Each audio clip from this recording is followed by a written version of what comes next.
ఏంటి అనే చర్చ నడుతోంది. మీరు కూడా బీజేపీ నుంచి కూడా ఎవరికి ఆ సీటు కేటాయిస్తారు, ఇవన్నీ కూడా రకరకాల చర్చలు జరిగిన పరిస్థితుల్లో పార్టీ కూడా చాలా అంశాలను సమీకరించుకొని చివరికి ఈటెల రాజేందర్ గారిని అక్కడ పోటీలో నుంచోబెట్టింది. కాబట్టి ఈటెల రాజేందర్ గారికి ఎంతవరకు గెలుపు అవకాశాలు ఉన్నాయి, పోటీ ఎలా ఉండబోతోంది అనే విషయానికి వస్తే ఏం చెప్తారు? దేశంలోనే అతిపెద్ద పార్లమెంట్ లోక్సభ నియోజకవర్గం 32 లక్షల ఓటు కదా. తర్వాత మీరు అన్నట్లు రేవంత్ రెడ్డి సీటు కావడము కాంగ్రెస్కి మైనస్ అయింది. ఇప్పుడు అక్కడ రేవంత్ రెడ్డి ఏంటంటే గెలిచినాక ప్రశ్నించే గొంతుకనైతా నేను అది అని చెప్పి అక్కడ ఓడిపోయిన సింపత్తో వచ్చి చేసింది. కానీ మల్కాజ్గిరిలో వరదలు వచ్చినప్పుడు 2020లో భయంకరమైన వరదలు వచ్చినాయి.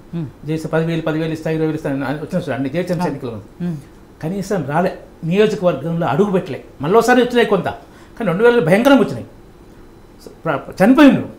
రాకుంటే రేవంత్ రెడ్డి మిస్సింగ్ అని పోస్టర్లు వచ్చినాయి నియోజకవర్గంలో, రేవంత్ రెడ్డి మిస్సింగ్ అని. తర్వాత మన కేటీఆర్ గారు ఛాలెంజ్ చేశారు, నువ్వు రాజీనామా చేసినా నేను నీ నియోజకవర్గంలో పోటీ చేస్తాను. ఎందుకంటే రేవంత్ రెడ్డి తెలంగాణ మల్కాజ్గిరి ఓటర్లకు దగా చేసిండు. అది ఇప్పుడు కాంగ్రెస్కి మేజర్ మైనస్. సునీతారెడ్డి అది సెకండరీ, అది కాంగ్రెస్కి మేజర్ మైనస్. ఈటెల రాజేందర్ మన మోడీ గారి ఇమేజ్ తర్వాత బీజేపీకి ఈటెల రాజేందర్ గారి వ్యక్తిత్వం, ఉద్యమ నాయకుడు, అపార పరిపాలన అనుభవం ఉన్న వ్యక్తి, కష్టపడి పనిచేసే వ్యక్తి, అర్ధరాత్రి ఎవరన్నా ప్రజలు కాంటాక్ట్ చేసినా రెస్పాండ్ అయ్యే వ్యక్తి. ఆయన చరిత్రలో ఈయనను ప్రజలు పట్టించుకోడు, ఈయన గర్వం అట్లాంటి ఏమీ లేవు. తర్వాత తనకు ఆయన అప్పుడు పార్టీ నుంచి ఎందుకు పోయాడంటే కేటీఆర్ చేసిన ఈ అహంభావ కామెంట్ ఏంటంటే గులాబీ జెండా వారసుడు కేసీఆర్ ఒక్కడే అన్నప్పుడు నేను కూడా గులాబీ జెండా వారసుని అన్నాడు. అక్కడ అంతే, మా కింద బానిసలా ఉండాలని మమ్మల్ని ఎదిరిస్తారా అని తప్పుడు కేసులు పెట్టి మంత్రివర్గం నుంచి బర్తరఫ్ చేశారు. తనకు అవమానం జరిగినప్పుడు ఇంతకుముందు రాజయ్యను డిప్యూటీ సీఎం రాజయ్యను కూడా ఏ కారణం చూపించకుండా బర్తరఫ్ చేసిండు. ఎందుకు బర్తరఫ్? ఏమైనా కేసు ఉందా? ఏమైనా అవినీతి చేసిండా? లేదు. అంటే రాజయ్య లాగా, డాక్టర్ రాజయ్య లాగా ఈయన ఇట్లాంటి పడి ఉంటే స్వాభిమానం గల వ్యక్తి.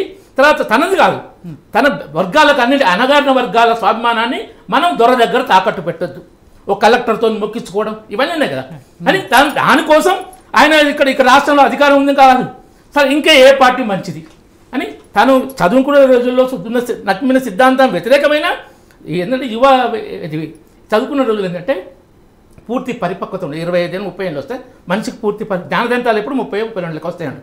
సో వచ్చినప్పుడు ఏంటంటే ఈ సిద్ధాంతం ప్రాక్టికల్గా పనికిరాదు, మన దేశానికి మోడీ లాంటి నాయకుడు ఇది గ్రహించి బీజేపీలో చేరుండు. ఎన్నికల ముందు చేరలే, అధికారం ఉందని చేరలే. ఇప్పుడు సునీతా లక్ష్మారెడ్డి తమ పార్టీ అధికారం పోయింది కాబట్టి, ఇక్కడ టీఆర్ఎస్ పార్టీ ఇప్పుడు అధికార పార్టీ కాంగ్రెస్ కాబట్టి అధికారం కోసం మారినట్టు ఈటెల రాజేందర్ మారలే. తనకు అవమానం చేస్తే తనను కానీ తన వర్గాన్ని కానీ అవమానించాలి, దానికోసం అప్పుడు మారిండు. అదే పార్టీలో ఉన్నాడు.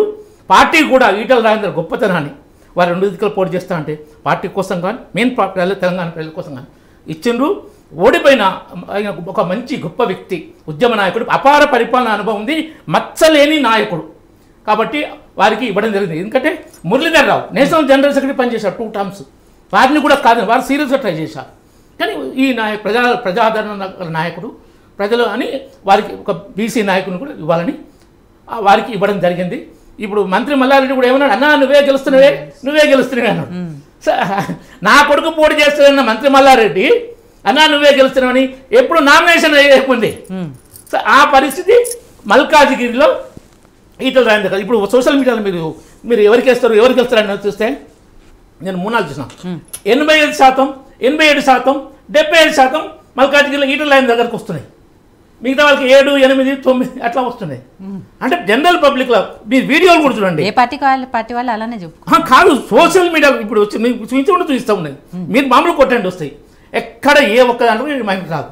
సో ఆ ఈటెల రాజేందర్ ఇమేజ్ ఉంది మోడీ గారిది దేశవ్యాప్తంగా ఉంది. ఉగాండాలో కూడా ర్యాలీ తీశారు కొంత, అంటే మన ఇండియన్స్తో పాటు ఉగాండన్ పీపుల్ కూడా ర్యాలీ తీశారు. అప్కి బార్ 400 పార్ ఫిర్ ఏక్ బార్ మోడీ వీడియో ఉంది, కూడా పొద్దున నేను అన్ని గ్రూపులకు పెట్టినా. సో ఇదేంటంటే ప్రపంచవ్యాప్తంగా మోడీ గారి ఇమేజ్ ఉంది, దేశవ్యాప్తంగా బీజేపీకి 370, 400 అంటే కాంగ్రెస్ పార్టీ మాకు ఇన్ని స్థానాలు వస్తాయని చెప్పుకునే పరిస్థితులు లేదు దేశంలో. అధికారం దగ్గర ఏదో చెప్పాలి కదా.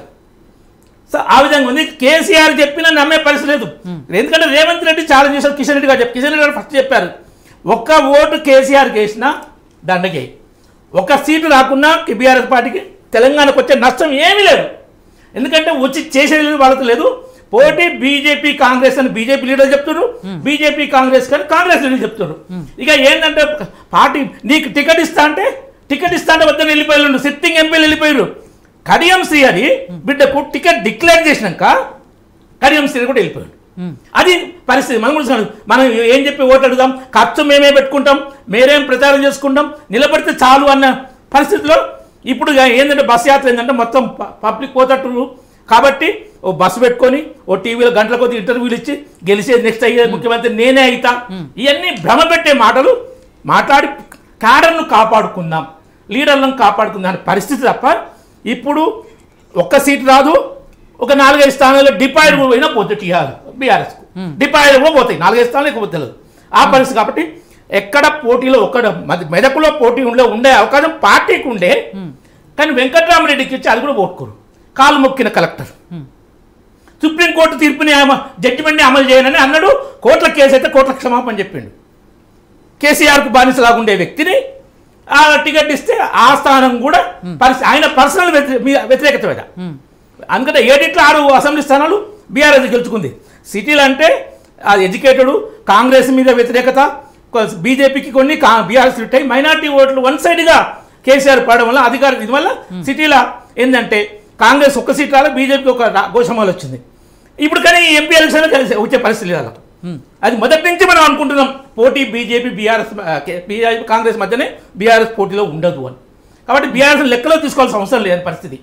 కాబట్టి ఇప్పుడు రేవంత్ రెడ్డి విషయం కూడా ఈ అమిత్ షా గారి వీడియో సిద్దిపేటలో మనం మాట్లాడిందాన్ని డీప్ ఫేక్ చేసి ఆనందాన్ని అనిపించి official handle Congress party official హ్యాండిల్లో పోస్ట్ చేసారు. ఎంత దుర్మార్గం. అందుకే కేసు పోలీసులు నోటీసులు ఇస్తే రేవంత్ రెడ్డి మాట్లాడుతుంది వాళ్ళు పోస్ట్ చేసిన ఆ వీడియో నేను చూడలేదు, అది ఫేక్ వీడియో కావచ్చు, పొరపాటు రావచ్చు, లేకుంటే రైట్ వీడియో, అది మాట్లాడాలి.